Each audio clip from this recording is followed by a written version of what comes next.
tidak akan ada yang dapat mengubahnya. Inna nahnu nazzalna dzikra wa inna lahu lahafizun. Sesungguhnya kami yang menurunkan Al-Quran dan kami pula yang menjaganya.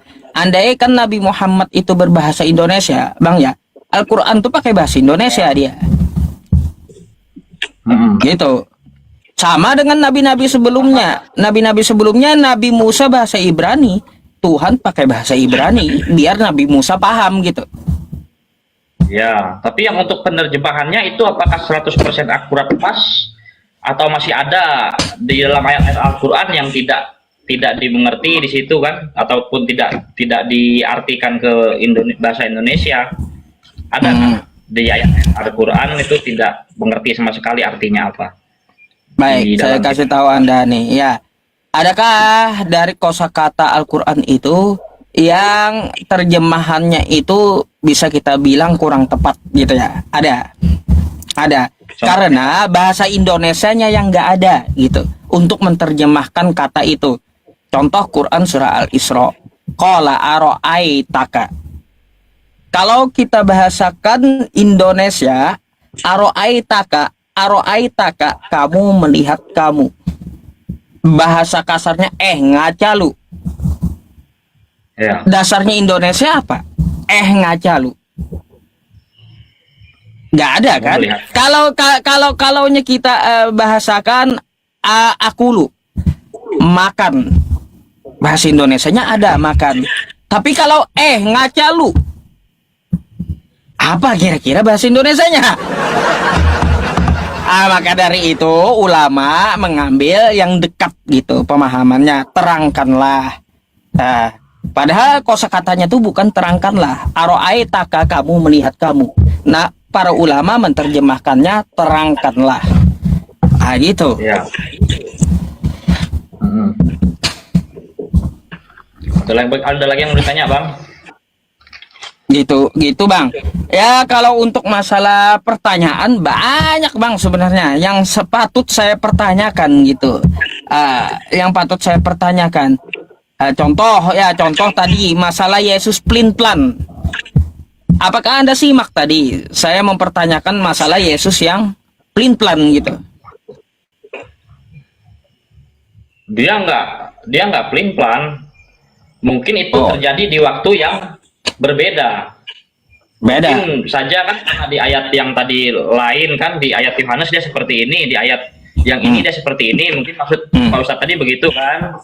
Dia nggak pelin-pelan, mungkin itu sama-sama terjadi di hari yang beda begitu. Mungkin besoknya di depan Lukas dia seperti ini, makanya Lukas bersaksi seperti itu. Yang diberitakan Lukas tentang mengabarkan Injil juga seperti itu. Dengan Yohanes mungkin terjadi yang seperti ini, makanya Yohanes bersaksi yang seperti ini untuk mengabarkan Injil seperti itu. Tapi tujuannya hanya untuk mengabarkan Injil begitu. Kok bisa ya kayak gitu? Bisa berbeda gitu keterangannya. Padahal dari pernyataan yang sama gitu. Tapi meskipun waktunya berbeda, tapi pernyataannya sama. Kalau aku bersaksi tentang diriku, kesaksian itu tidak benar, kata Yesus. Di lain waktu dia ngomong, kalau aku bersaksi tentang diriku, kesaksian itu benar. Yang satu benar, yang satu tidak benar. Jadi yang kayak gimana benarnya? Kan gitu.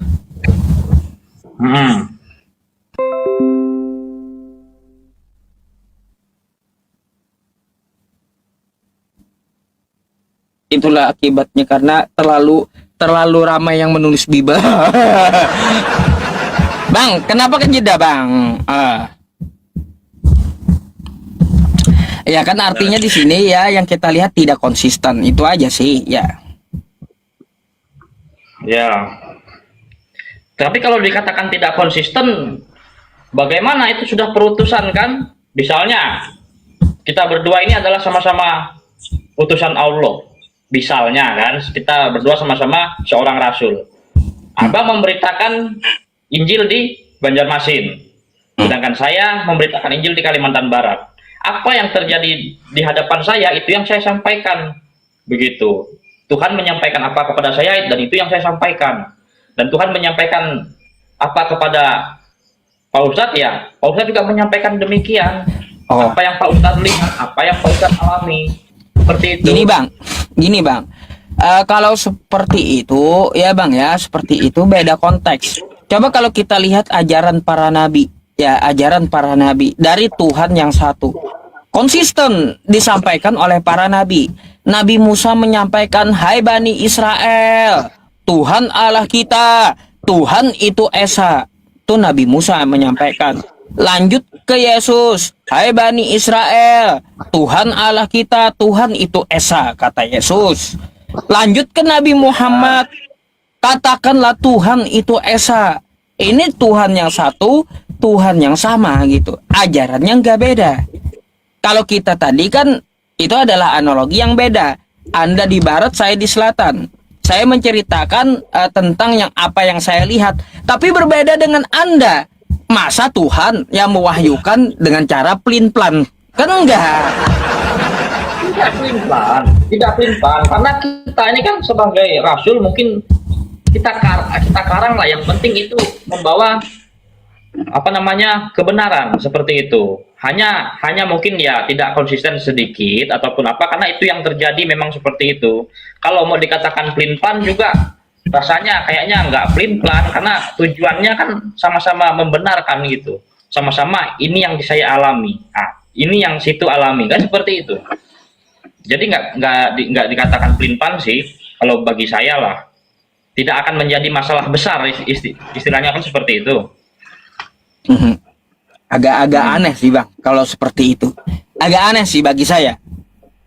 Ya, karena ya namanya Alkitab ini kan istilahnya kalau memang hanya sepintas lalu ataupun dibaca sepotong-sepotong ya rasanya memang tidak nyambung seperti itu. Meskipun kami yang orang Kristen juga kami tidak pernah membaca seluruh isi Alkitab ini.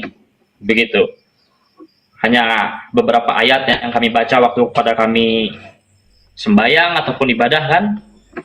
Hanya itu saja sih. Nggak harus dijadikan patokan seperti apa. Nggak dijadikan permasalahan yang besar lah. Yang namanya ini kan. Apalagi ini kan dari pengarang seorang 12 Rasul Yesus, pengarang Injil. Matius, Markus, Lukas, Yohanes itu yang menulis surat mereka ini. Kitab mereka ini begitu. Jadi seperti itu. Susah juga saya mendebat abangnya teman-teman, karena dia akui bahwa itu adalah karangan Injil itu gitu. Kitabnya, Bibelnya. Jadi saya agak susah juga mendebat abangnya gitu. Ya, tapi boleh saya bertanya, saya tentang satu hal gitu. Apa tanggapan Anda tentang Lukas 2 nomor 11 coba? Saya mau tahu jawaban abang ini kayak gimana nih. Lukas 2 nomor 11 ya. 11. Tentang gembala-gembala ini ya. Coba abang baca dulu. Hari ini telah lahir bagimu juru selamat, yaitu Kristus Tuhan di kota Daud. Baik. Saya tanya dulu biar memperjelas, yang lahir di situ Tuhan betul?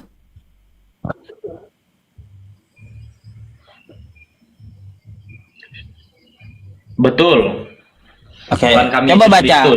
Yang baca nomor dua-duanya.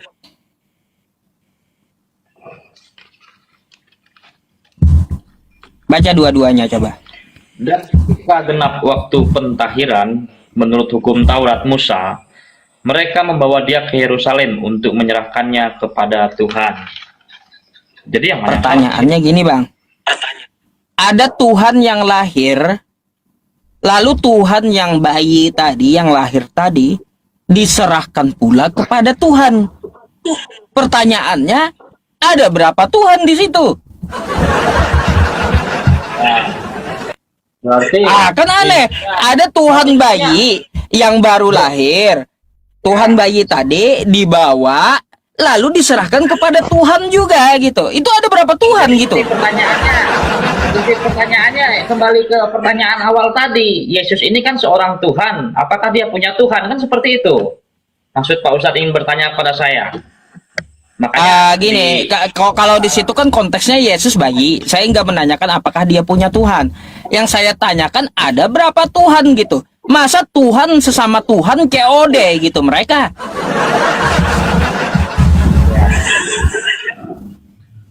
terus yang mau Gitu. ada berapa Tuhan ya, kalau di kosakatanya ini ya memang jadinya kalau sekilas lalu ya, oh berarti Yesus ini Tuhan, seorang bayi Yesus ini Tuhan. Oh. Nah, diserahkan kepada Tuhan. Ya dua Tuhan. Seperti itu. Dua Kalau Tuhan. Yang ya bukan berarti Tuhan saya dua ya. Apa namanya, kalau Pak Ustadz bertanya ke sekilas seperti itu, sepintas lalu. Tapi dalam artian begini, ya, kenapa Yesus itu disebut Tuhan? Karena dia itu memang juru selamat, firman Allah yang menjadi manusia. Kalau saya sih ya nggak apa-apa Bang. Kalau begini ya teman-teman, kalaunya jujur saya agak susah gitu mendebatnya masalah ya. Biasanya kayak gini ya Bang ya. Biasanya Kristen ini diskusi dengan saya nggak mau jujur. Dia banyak berdusta. Kalau berdusta itu gampang saya kejar. Dia pasti akan menutupi dengan kedustaan lainnya. Tapi kalau kata Abang tadi ya. Jadi Kayak gimana lagi? Memang tertulis dua di situ, kata Anda dua. Lalu apa yang mau saya permasalahkan lagi? Saya berikan penjelasannya. Nggak apa-apa, silakan Anda berikan penjelasannya, silakan. Ya, Yesus di sini disebut Tuhan karena dia itu memang firman Allah yang turun ke bumi, menyatu dengan manusia seperti itu. Dan terus Yesus, pada waktu Yesus diserahkan ke ayat yang keberapa tadi itu? Yang diserahkan ke Tuhan tadi. Ya, yang ke-22. Dan ketika genap pentahiran menurut hukum Taurat Musa, mereka membawa dia ke Yerusalem untuk menyerahkannya kepada Tuhan. Maksudnya itu diserahkan ke Allah, ke Tuhan Allah. Begitu.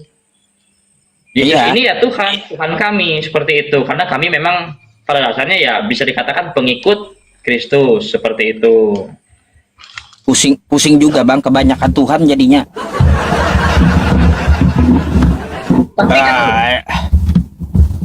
Tapi kan ini sama juga halnya dengan di versi Muslim ya. Ini mohon maaf ya, bukan saya apakan. Gak apa-apa, sampaikan aja coba. Apa yang menurut Anda? Kayak kemarin itu sampai ada 25 yang DM tuh. Gara-gara saya ngomong seperti itu, apalah. Gimana? Apakah kalian menuhankan Muhammad juga atau gimana? Jadi gini Bang, ya kami bukan menuhankan Nabi Muhammad. Nabi Muhammad malah menegur kami jangan sampai beliau itu dikultuskan seperti umat Kristen mengkultuskan Nabi Isa. Sampai-sampai dituhankan oleh umat Kristen. Gak mau Nabi Muhammad gitu ya. Tuh ada hadisnya. Jadi Nabi Muhammad ya, dia nggak mau dikultuskan seperti orang Kristen mengkultuskan Yesus gitu, sampai menuhankan. Beliau nggak mau kayak gitu. Jadi Nabi Muhammad itu ada ayatnya Bang, wama Muhammadun illa rasul. Nabi Muhammad itu adalah utusan. Dia adalah khataman nabiyyin, penutup para nabi, bukan Tuhan. Nabi Muhammad itu bukan Tuhan. Gitu. Begini, kalau Yesus itu seperti ini, karena Yesus adalah yang dikandung oleh Santa Perawan Maria, kan? Dia ini memang utusan Tuhan. Jadi kenapa di gereja itu kami banyak ya kayak di rumah-rumah ada gambar-gambar Yesus seperti itu kan? Karena itulah wujud dan rupa Allah. Karena itulah utusan Allah. Begitu. Allah telah mempercayai Yesus sebagai Tuhan. Karena Yesus sendiri yang berkata, barang siapa datang kepadaku, maka dia akan bersama-sama dengan Bapakku. Di ayat apa itu lupa saya. Seperti itu. Pokoknya ada. Ya, itu kan paham Kristen. Tapi kan kalaunya kita lihat ke Matius 7 nomor 21. Di situ nggak ada kehendak Bapa di sorga tuh agar kita semua atau Kristen menyembah dan menuhankan Yesus. Nggak ada. Coba Anda buka Matius 7 nomor 21. pada hari terakhir kan gini kata Yesus, intinya kayak gini, Matius 7:21. Di situ dikatakan Yesus ya tidak akan masuk dalam kerajaan sorga, melainkan ia yang melakukan kehendak Bapakku yang di sorga, kan gitu. Nah, nggak ada tuh kehendak Bapa di sorga agar kita menuhankan dan menyembah Yesus, nggak ada. Iya, iya, betul. Ini betul, ayat ini nggak salah loh. Bukan setiap orang yang berseru kepadaku, Tuhan, Tuhan, akan masuk ke dalam kerajaan surga, melainkan dia yang melakukan kehendak Bapakku yang di surga. Yang di surga. Di mana? Ada nggak kehendak Bapa di surga agar Anda menuhankan dan menyembah Yesus? Kehendak Bapa di surga. Karena kehendak Bapa di surga sudah disampaikan melalui Yesus yang menyampaikannya. Ada nggak dalam Bible Anda tertulis Yesus berkata, inilah kehendak Bapa di sorga, agar kalian menyembah dan menuhankan aku? Ya nggak ada kalau di Bible seperti itu. Berarti nggak ada bang, berarti.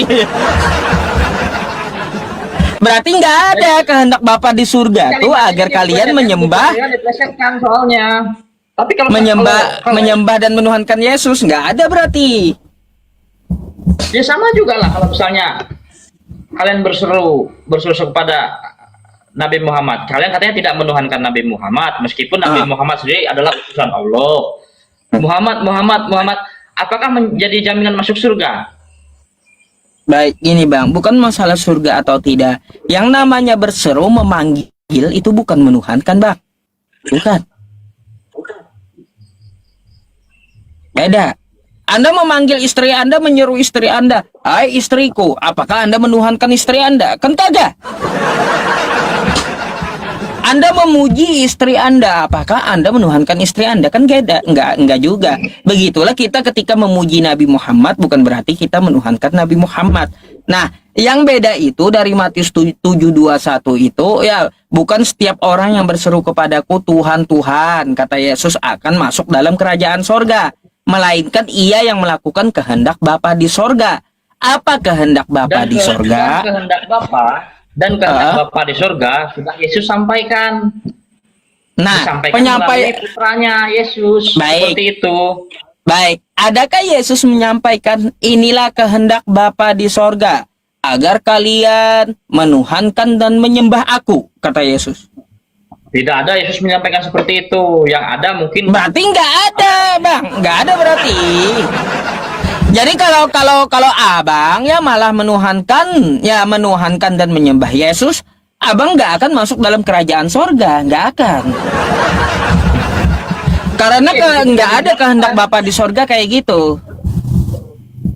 Tapi kan Yesus ini sebagai jaminan, barang siapa yang mengikuti Yesus pasti masuk surga. Kalau menurut ajaran kami seperti itu. Karena dosa-dosa semua umat manusia, bukan hanya orang Kristen ya, dosa seluruh umat manusia sudah ditebus oleh Yesus. Gini, di mana dia menyampaikan Yesus tuh, aku untuk seluruh manusia, sedangkan dia menyampaikan dia hanya untuk Israel. Coba Anda baca Matius 10 nomor 5 sampai 6.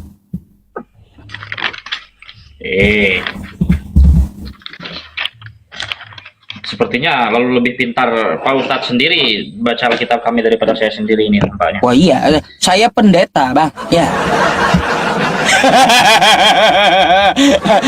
lanjut. Maksudnya itu pendeta, pendekar tauhid, gitu.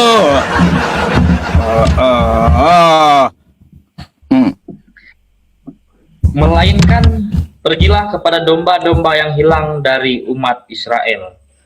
Seperti itu. Matius 10 nomor 5 sampai 6 coba. Kedua belas murid itu diutus oleh Yesus dan berpesan kepada mereka, janganlah kamu menyimpang ke jalan bangsa lain atau masuk ke dalam kota orang Samaria, melainkan pergilah kepada domba-domba yang hilang dari umat Israel. Nah, ada nggak dia Yesus ngomong, hei muridku, pergilah kau ke Indonesia, jadikan bangsa Indonesia sebagai penyembahku. Ayo, dia kan hanya untuk Israel. Abang kan bukan Israel, abang nih Bani Asia, kan gitu. Ya, begini pengertiannya. Karena Yesus ini terjadinya kejadian ini seperti apa di Israel sana pada zaman tak beberapa ribu tahun yang lalu, pada zaman Rasul lah istilahnya waktu itu, belum adanya nama Nusantara di situ. Tak masih jadi apalah Nusantara ini kan?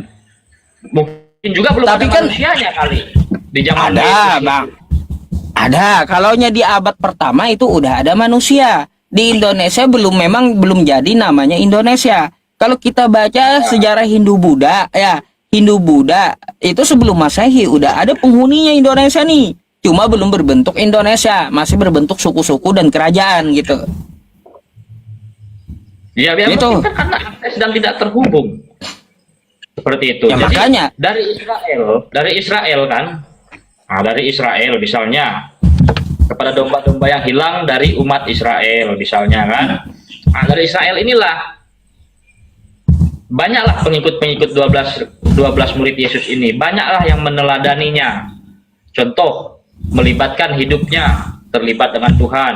Nah, jadi mereka ini menyebarkan Injil juga ke penjuru dunia, tersebarlah sampai hingga kini ke Indonesia, dan agama Kristen pun masuk di Indonesia itu sebenarnya baru, masih duluan 9 wali menyebarkan agama Islam di Indonesia seperti itu. Ini Bang, masalahnya di situ.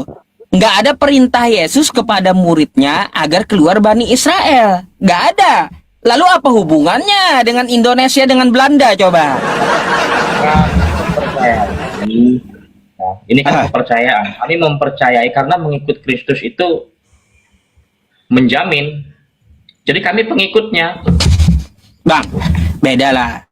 Yang namanya pengikut itu bukan penyembah. Kalau bagi saya ya, kalau Anda tanya siapa itu Kristen, penyembah Yesus, bukan pengikut Yesus. Saya pengikutnya. Saya memang percaya kepada Yesus. Anda menyembah Yesus juga kan? Konteksnya menyembah itu menyembah yang seperti apa?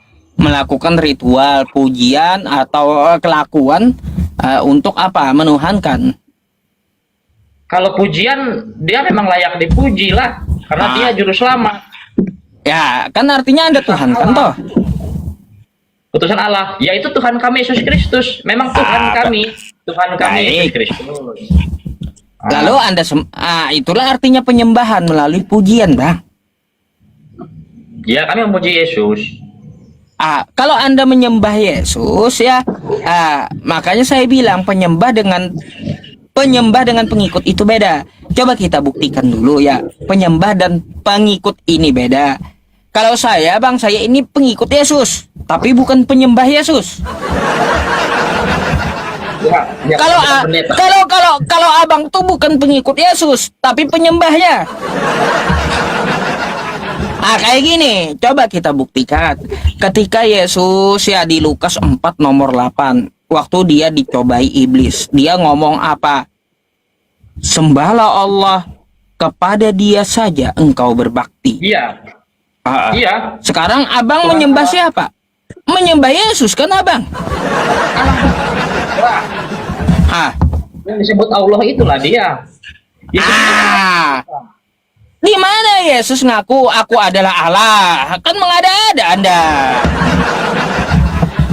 Yesus ini adalah firman Allah yang jadi manusia. Bang, di mana pula Yesus ngaku aku berasal dari firman? Nggak ada juga.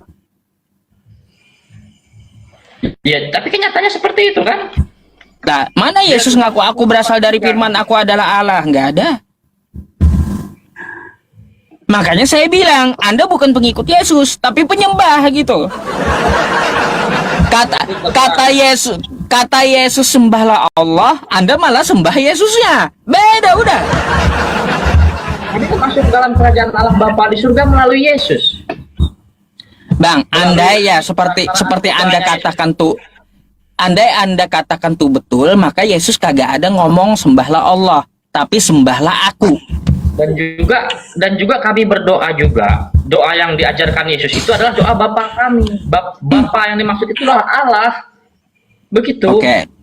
Doa Bapa kami. Baik, itu Ya. Satu hal dulu, Bang. Terkait masalah doa nanti saya bahas. Saya mau kita lanjutkan masalah penyembahan dan pengikut. Coba kita lihat lagi. 1 Yohanes 2 nomor 6, jika Anda percaya dengan Yesus, Anda hidup sebagaimana Yesus itu hidup. Oke? Jadi kalau Anda tuh percaya dengan Yesus, Anda harus hidup sebagaimana Yesus itu waktu dia hidup. Bang, waktu dia hidup, dia disunat di hari ke-8. Ente sunat gak, Bang? Saya sunat, Pak. Sunat.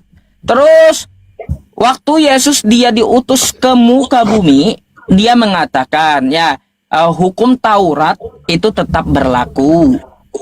Makanya dia tidak pernah untuk mencontohkan kepada orang-orang makan babi. Anda makan babi nggak? Enak itu, Bang. Ah, Di mana ayat? nggak Di mana ada. ayat Alkitab yang Yesus melarang makan babi? Lah, Yesus mengatakan selama langit dan bumi ini ada satu titik dari Taurat tuh tidak dapat ditiadakan. Dulu di zaman Nabi Musa, di zamannya para nabi, Imamat 11 nomor 7, babi itu haram. Tidak boleh dimakan. Makanya Yesus kagak pernah Perjanjian nyontohin makan lama. babi.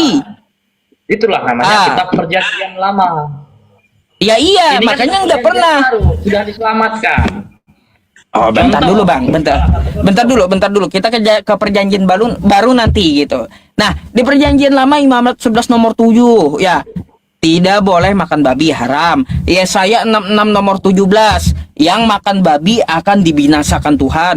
Makanya Yesus kagak pernah nyontohin makan babi. Dia pernah nyontohin cuma makan ikan goreng, kan gitu.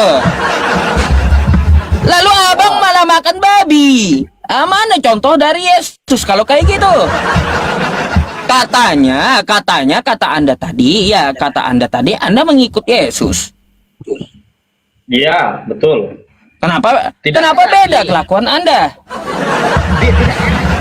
Yang Anda bahas, larangan makan babi di kitab Yesaya, di kitab apa lagi tadi? Di kitab Yesaya, terus di kitab apa? Itu kan perjanjian lama, zaman sebelum Yesus ada. Kata Yesus di Matius 5 nomor 17 kayak gimana? Satu titik dari Taurat itu tidak dapat ditiadakan. Kan gitu. Matius 5 nomor 18. Jadi Karena kalau aku di Taurat, iya, selama belum kalau langit dan bumi ini satu iota pun atau satu titik pun tidak akan ditiadakan dari hukum Taurat sebelum semuanya terjadi. Ini langit kata dan Yesus, bumi kan? masih ada, Bang. Hukum Taurat masih berlaku bagi Yesus karena bumi dan langit masih ada. Ketika di Taurat atau perjanjian lama mengatakan babi itu haram, kagak pernah Yesus makan babi. Lalu kata Anda babi itu enak. Macam mana? Anda makan pula itu sampai ekor-ekornya habis pula itu. Hukum Taurat. Hukum Taurat itu kan dah lebih dulu. Ini kejadian di Matius yang 18 ini waktu Yesus sebelum Yesus disalib kan? Ya iya, bukan masalah sudah disalib atau tidak, atau muncul Ya, perjanjian setelah baru disalib, atau itulah tidak. Perjanjian baru. Seperti itu, perjanjian barulah yang ini dikaranglah Injil, pengarang Injil ini ada ke-12 murid Yesus seperti itu. Makanya semuanya diadakan karena mengacu pada kitab Kejadian. Berarti sesuai pernyataan Anda, Bang. Apapun yang ada di dunia ini boleh kamu makan. Seperti Baik itu, kan? gini. Berarti Anda lebih percaya karangan orang daripada ajaran Yesus. Ya itu kesimpulannya. Katanya pengikut Yesus, malah Anda percaya karangan. Macam mana?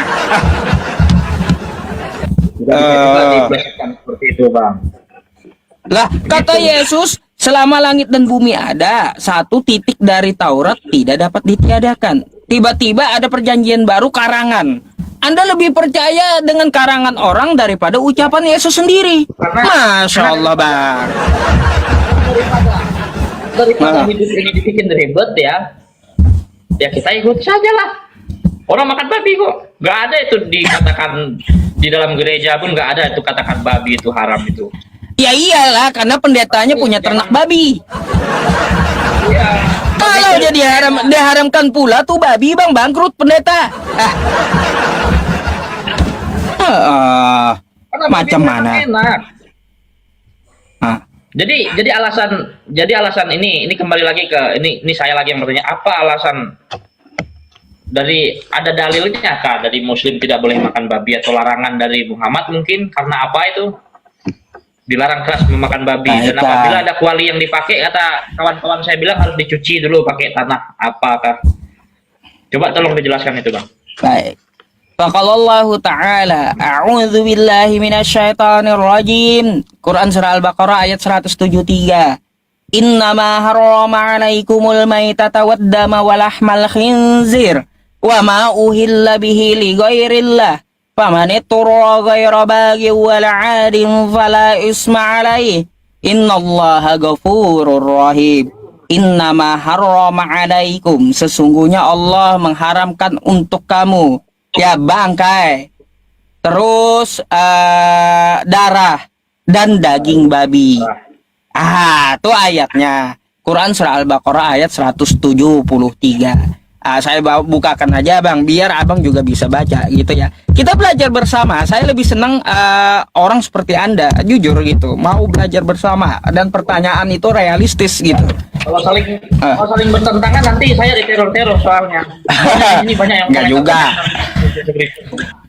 Nih, sesungguhnya dia hanya mengharamkan atasmu bangkai, darah, daging babi. Nih, Quran surah Al-Baqarah ayat 173. Jadi kayak gitu, Bang. Kan kita punya dalilnya, babi itu diharamkan. Makanya umat Islam nggak ada kan makan babi, haram babi gitu. Sama dengan Yesus, nggak pernah nyontohin makan babi. Makanya yang saya Ya, bilang, tapi- Bang, saya pengikut Ini Yesus. salah. Anda penyembah Yesus. Anda jangan salah. Di sini umat Muslim ada yang mau makan babi loh, tapi ya nggak usah bersik-bersik lah ya. Lah, saya tahu umat Muslim ada yang makan babi. Artinya apa? Dia melanggar ajaran umat Islam, melanggar ajaran Islamnya. Jadi bukan berarti agamanya yang salah, orangnya yang salah. Kita melihat ajaran agama itu dari Dosa besar nggak itu? kitabnya, bukan dari penganutnya. Ya, itu dosa besar nggak? Yang seperti itu. Misalnya- Kalaunya diharamkan pasti bang, pasti. Kalaunya diharamkan maka berdosa gitu. Kalau untuk masalah dosa besar atau kecil, makan babi di dalam agama Islam itu adalah dosa yang ke-44. Gitu. Ya, ya terima kasih lah untuk pelajarannya Pak Ustadz. Nah, terus yang saya ingin tanyakan lagi, dengan Pak Ustadz ini kembali lagi ya. Saya belum tahu, memang terkadang dengar kawan-kawan itu baca Quran langsung dengan terjemahannya kan, ya. Ada juga di situ yang saya penasaran nih kan kalau ada kenapa-kenapa saya juga pernah juga menghantar orang berobat ke kiai-kiai yang seperti itulah kan, dikasih air yakin apa karena ini pengaruh-pengaruh negatif lah di sini kan. Dibaca surat Yasin. Apa arti Yasin itu, Bang? Yasin, iya huruf ya dengan sin. Itu konsonan huruf, Bang. Coba kalau kita tanya, apa arti huruf A dalam abjad Indonesia? Nggak ada artinya.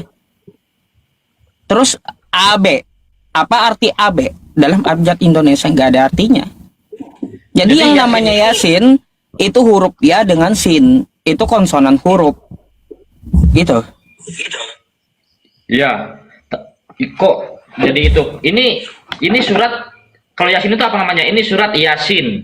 Surat Begitu, kan? Yasin nama surah. Nah, nama surat. Surat Yasin. Yasin itu apa artinya? Nggak ada artinya bang, konsonan huruf ya dengan sin, maka diterjemahkan ke Indonesianya juga Yasin gitu.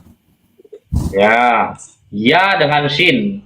Oke, sama seperti kalian menyebut ya Allah, ya Muhammad seperti itu kan? Yasin.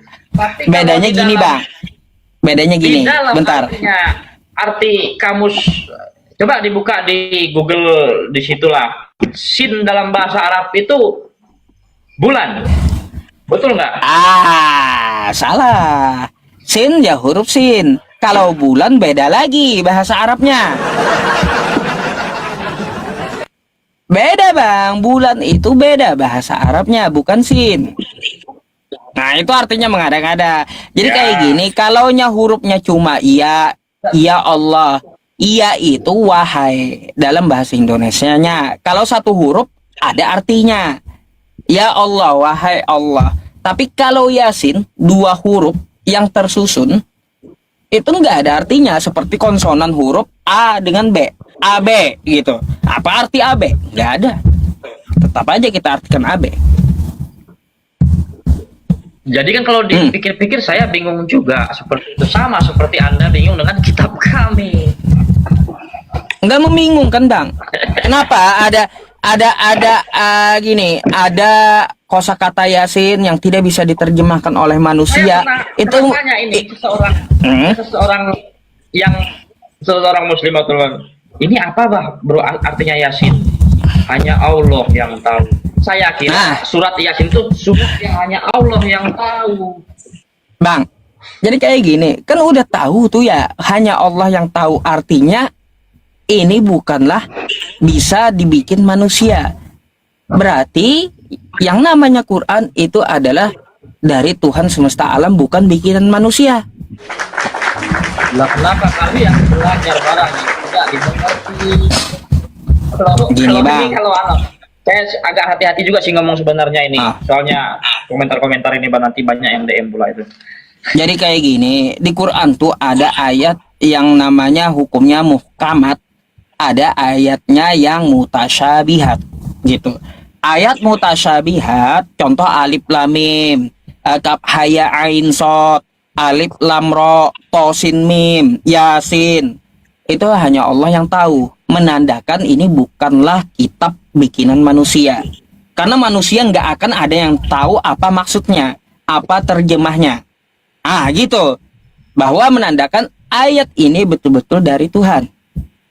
Sampai manusia, seluruh manusia itu nggak bisa bikin dan tidak bisa menerjemahkannya. Itu namanya ayat mutasyabihat. Ada yang namanya ayat muhkamat. Ayat muhkamat itu yang sudah jelas gitu hukumnya, kosakatanya.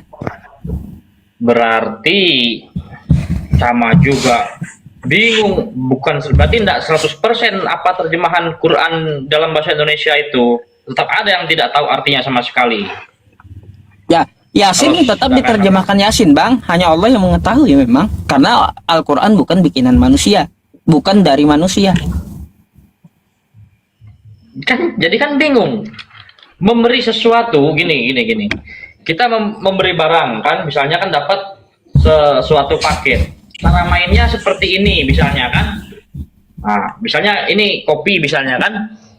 Cara bikin kopi itu seperti ini, ada gula, ada air. Tapi kalau yang dikasihnya ini aja nggak tahu cara bikinnya gimana.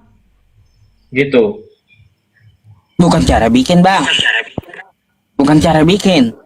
Yang namanya Yasin, bentar. Yang namanya Yasin bukan cuma di situ petunjuk Allah. Petunjuk Allah itu ada di dalam keseluruhan surat Yasin dan di dalam Al-Quran. Jadi itu hanyalah sebuah penamaan dari konsonan huruf gitu. Nama surah dari konsonan huruf, yang mana kami kenali dengan ayat mutasyabihat namanya. Analoginya nggak begitu. Analoginya kayak gini. Kosakata AB dalam bahasa Indonesia apa artinya? Nggak ada, ya tetap AB. Atau BC, nggak ada juga artinya BC, ya tetap aja BC. Tapi gitu. kan kalau Kita terjemahkan. Orang yang sekilas mengartikan dengan seperti Pak Ustadz mengartikan ayat-ayat yang ada di Alkitab kami dengan hanya sekilas tembak-tembak, main tembak-tembak aja, kami juga bisa dong tembak-tembak seperti itu Pak Ustadz. Yasin, oke lah, iyanya ini loh, wahai kan, wahai, misalnya karena ya Allah wahai, ya terus sin ini kalau jadi gini bahasa Arab ya, itu apa hasilnya? Coba aja cek di Google. Islam itu bang, ya Islam itu dia rinci. Kata Anda huruf iya itu wahai, sin itu apa? Bulan. Dari mana dapat sin itu bulan? Sedangkan bulan bahasa Arabnya itu samsi, bukan sin. Iya sih. kan bingung kan. Jadi nggak bisa bang. Ah, beda. Jadi gini bang, abang perlu tahu juga yang namanya bahasa Arab bang ya. Ada akar dalam bahasa Arab. Minimal dia 3 huruf. Yasin itu cuma 2 huruf. Yasin 2 huruf. Iya dengan sin. Sedangkan bahasa Arab itu akar kata minimal 3. Namanya wazan. Ah gitu. Ah iya iya ya. Sorry. Ya teman-teman. Samsi itu adalah matahari, komar ya teman-teman, bulan. Ah lupa saya. Lupa. Jangan lupa bahasa Arab. Iya, bulan itu bahasa Arabnya komar, Bang. Komar, bukan samsi. Samsi itu matahari. Ya saya nggak tahu lah, begini bang. Saya juga nggak tahu lah, karena kan kami kalau waktu di ini dulu kan mendalami ilmu agama itu kami mempelajari semuanya dan juga mempelajari negara-negara. Jadi seperti ini bang. Jadi saya mengartikannya, ada yang bilang bulan ini tadi. Jadi saya itu dari mana itu orang dapat? Ya nggak tahu lah sebenarnya, tapi ada yang bilang seperti, coba cari di Google, ada loh, sin itu artinya bulan itu ada. Itu dalam terjemahan dalam bahasa Arab. Berarti asumsi bang. Sin bulan, sedangkan bahasa Arab bulan tuh komar gitu loh. Ngarang gitu berarti gitu aja bang, gampang kan, Islam itu jelas gitu loh. Berarti kalau tidak sesuai berarti dia ngarang gitu. Saya lihat lagi. Saya lihat lagi kan, lambang semacam logo di masjid itu ada logo bulan. Seperti itu. Ya mungkin saja memang wahai bulan kan, nggak tahu juga kan. Karena di Arab ini bang, di Arab ini ya, ini serupa juga dengan di Jepang begini. Di Jepang, kenapa bendera Jepang itu namanya matahari itu? Ada gambar mataharinya di bendera Jepang tuh karena mereka memang, ya saya nggak tahu persis lah ya, karena mereka kan di sana tuh dingin dan merindukan yang namanya matahari itu sangat perlu sekali. Di Arab saya rasa juga begitu. Di Arab ini kan kalau siang tuh panas sekali, kalau malam mereka berjalan dengan sinar bulan seperti itu. Jadi kok di masjid itu juga ada bulan segala macam, ya saya kira tempat juga saya berpikir sekilas-sekilas jangan-jangan menuhankan bulan seperti itu. Baik, ini saya jelasin aja kalau gitu bang. Ada masjid yang berlambang bulan bintang, ya bukan berarti menuhankan bulan bintang. Bulan bintang itu adalah lambang dari Turki Utsmani. Kalau ada masjid yang atasnya bulan bintang, dia menghormati perjuangan Islam dari Turki Utsmani. Cuma itu maksudnya, bukan menuhankan bulan bintang. Atau biar Anda tahu apa makna simbol bulan bintang. Simbol bulan bintang itu adalah simbol dari Turki Utsmani. Ya, kerajaan Turki Utsmani yang memperbesar agama Islam di seluruh dunia. Jadi kalau ada masjid yang mempunyai simbol atasnya bulan bintang, bukan berarti mereka nyembah bulan atau bintang, tapi menghormati dari kerajaan Turki Utsmani yang telah menyebarkan agama Islam. Gitu. Nah, terus ada lagi ini lagi ada yang chat juga ini, karena saya bagikan live Anda ini, mungkin nanti pengikut Anda bertambah ini Pak Ustadz. Nah, ini ada yang tanya lagi nih. Tanya atau yang saya tentang ajaran, ini tentang ajaran Muslim Pak Ustadz. Yang saya pengen ini, saya di umur 18 tahun, karena saya itu kan orangnya kan bandel. Ini kita nggak apa-apa Pak Ustadz, kita cerita-cerita sharing-sharing lah ya. Di umur 18 tahun saya bandel, saya banyak cewek-cewek lah waktu itu kan. Jadi saya pernah berpikir seperti ini mohon maaf kalau saya salah ya, masuk Muslim aja kali ya, enak kalau kebosan sama yang ini nikah lagi. Tentang paham pernikahan dan perceraian di agama Islam, tolong bisa ini kan kak, bisa dijabarkan kak? Baik. Tentang pernikahan dalam Islam, itu yang saya ingin tanyakan Pak Ustadz. Pernikahan di dalam agama Islam, baik. Beberapa tahun yang lalu itu saya juga menjalin hubungan dengan Muslim. Sudah 3 kali saya berhubungan dengan yang Muslim, karena kenalnya dengan yang Muslim terus gitu kan. Ya karena beda keyakinan ini makanya belum nikah begitu. Coba dijabarkan Pak Ustadz. Iya. Jadi gini bang, ya tentang masalah nikah banyak ayatnya di Qur'annya. Contoh nih Quran surah An-Nisa ayat 3, "Fankihu ma tobalakum minan nisa." Maka nikahilah wanita yang kamu senangi. Tetapi syaratnya seperti apa? Ya wala tungkihul musyrikati hatta yu'min. Yang seagama sama-sama Islam. Kayak gitu, yang beriman, bukan beda agama. Nggak boleh di dalam agama Islam diharamkan menikah beda agama. Jadi kayak gitu. Nah, nikah itu rukunnya ada 5. Ada mempelai laki-laki, mempelai wanita, terus juga wali, 2 orang saksi, ada sigotnya, mahar dan akad.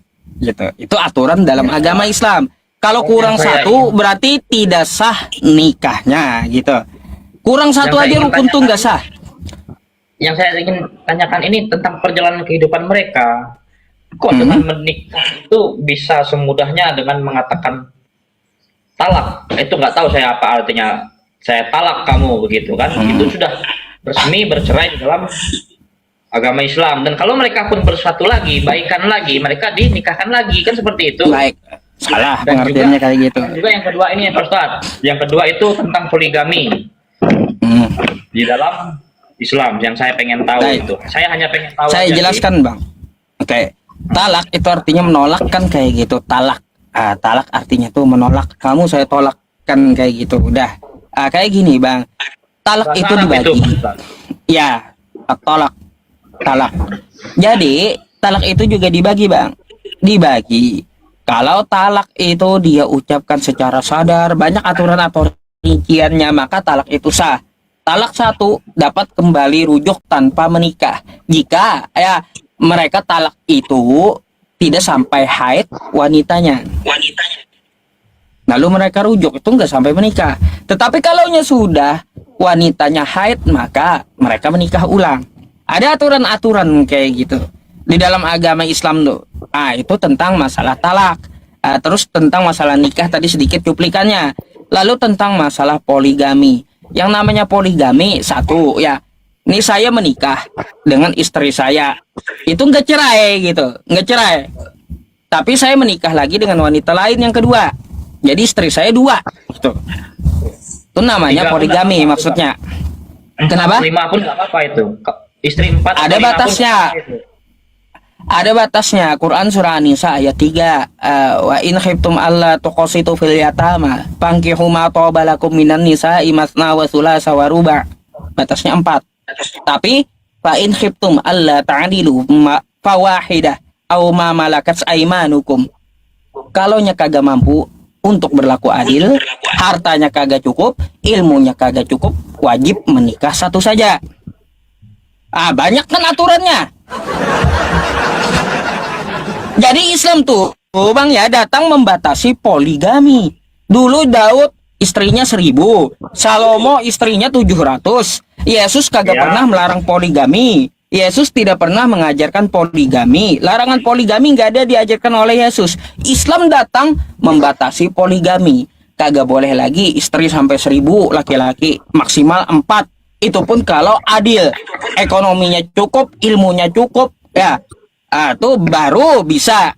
Tapi kalau yang nggak mampu adil, maka wajib menikah 1 saja. Tuh bang. Jadi di situ bang, apa ajaran yang saya ragukan begitu. Jadi semacam dikarang nggak ini? Enggak, itu Quran surah An-Nisa ayat 3. Jadi Islam ya mengatur Hanya poligami. hanya demi biar bisa menikah dengan lebih dari 1 perempuan, diciptakan ayat ini seperti ini. Jadi saya sempat berpikir yang seperti itu. Jadi ayat ini enggak. Quran ini baru. Jadi Al-Quran itu datang, Islam itu datang bang membatasi poligami. Coba kalau saya tanyakan kepada Anda, ada nggak larangan Yesus tentang poligami? Ada Di mana? Makanya kalau Coba carikan dulu ayatnya. Mana larangan Yesus tentang poligami? Ada nggak? Sama gini bang, tentang masalah poligami ada nggak larangan Yesus? Terus ada nggak aturan nikah dalam Kristen? Coba. Ada. Gimana aturan nikah dalam Kristen? Aturan nikah dalam Kristen banyaklah aturannya itu. Cari aja Di mana Google. ayatnya? Ayatnya di mana? Kalau di ayat ada di ayat Alkitab itu yang berbunyi apa yang dipersatukan Tuhan tidak boleh diceraikan oleh manusia. Oke. Itu yang seperti Itu cerai bang, bukan nikah. Itu cerai, bukan nikah. Itu melarang untuk bercerai. Apa yang disatukan Tuhan? Kalau yang disatukan Tuhan laki-laki sama laki-laki gimana? Juga ada, itu udah kembali ke aturan nikah, aturan nikahnya. Mana aturannya? Itu yang saya tanyakan. Aturannya dari mana? Itu yang saya tanyakan. Adakah Yesus mengatur ya? Yesus mengatur harus ada laki-laki dan perempuan. Di mana aturan nikah? Coba. Adakah Yesus mengajarkan aturan nikah? Itu, tetapi kebijakan gerejawi yang mengatur seperti itu. Lagi-lagi kebijakan gereja. Nggak ada aturan dari Yesus atau Bible-nya. Nggak ada aturan nikah. Yang Anda sampaikan tadi, ya apa yang disatukan Tuhan tidak boleh diceraikan oleh manusia. Itu bukanlah aturan dari nikah. Makanya kan saya ini kritik tadi. Kalau yang disatukan laki-laki sama laki-laki gimana? Yang disatukan Tuhan nggak bisa dipisahkan manusia gitu. Hanya ambeien yang memisahkan mereka gitu. Sudah pasti mereka tidak dapat disatukan Tuhan kalau laki-laki sama laki-laki karena di dalam aturan gereja sudah salah. Bang, Dalam banyak. Nih.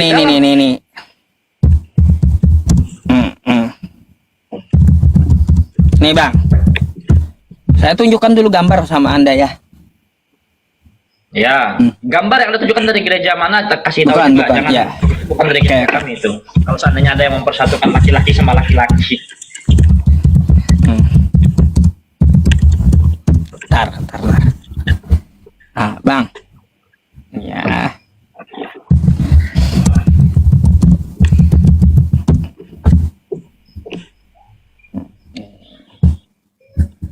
Sabar ya.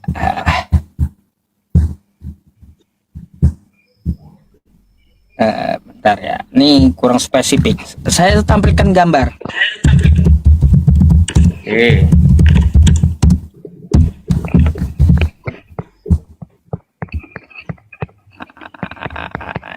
Banyak contohnya masalahnya, bukan cuma satu. Sabar ya bang ya. Ya. Saya lagi nyariin nih. Contoh kayak gini nih ya. Nah, ini kan ada nih ya.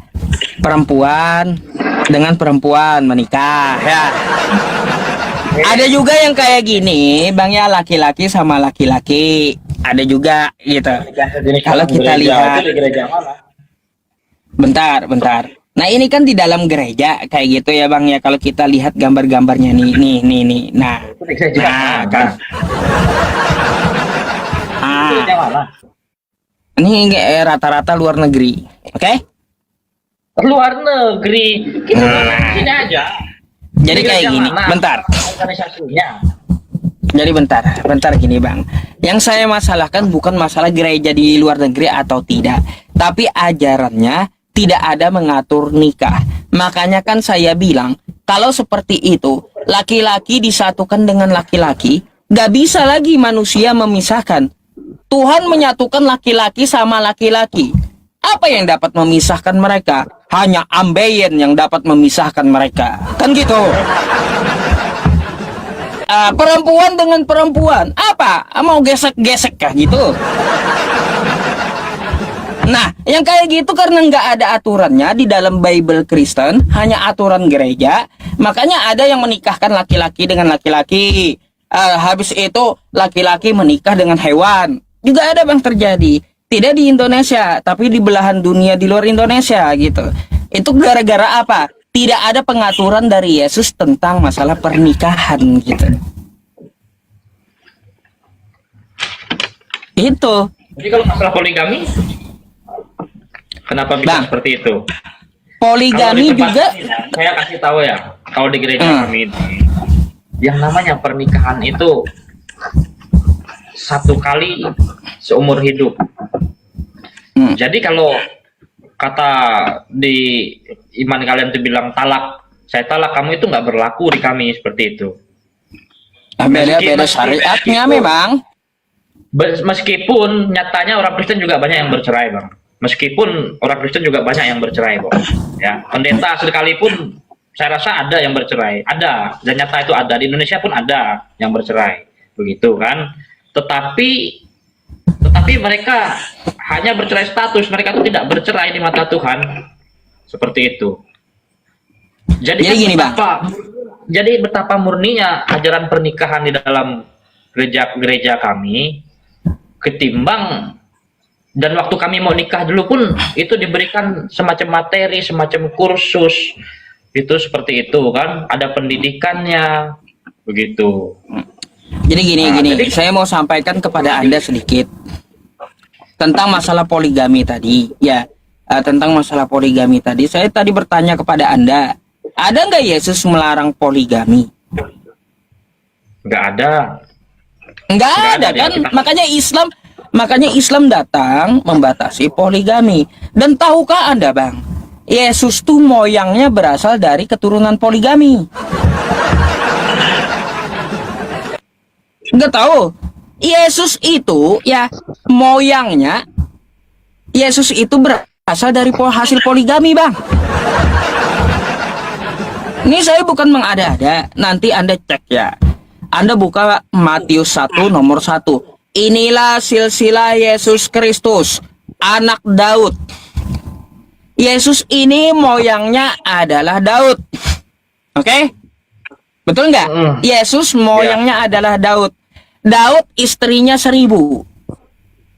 Yesus ini dari istri keturunan yang nomor berapa? Yesus, Bang, ya, dari istri yang ke-12. Dari Berseba. Berseba menurunkan Salomo. Salomo menurunkan kakek Yesus, Joakim. Joakim menurunkan Maria. Maria menurunkan Yesus. Jadi Yesus itu berasal dari hasil poligami, Bang.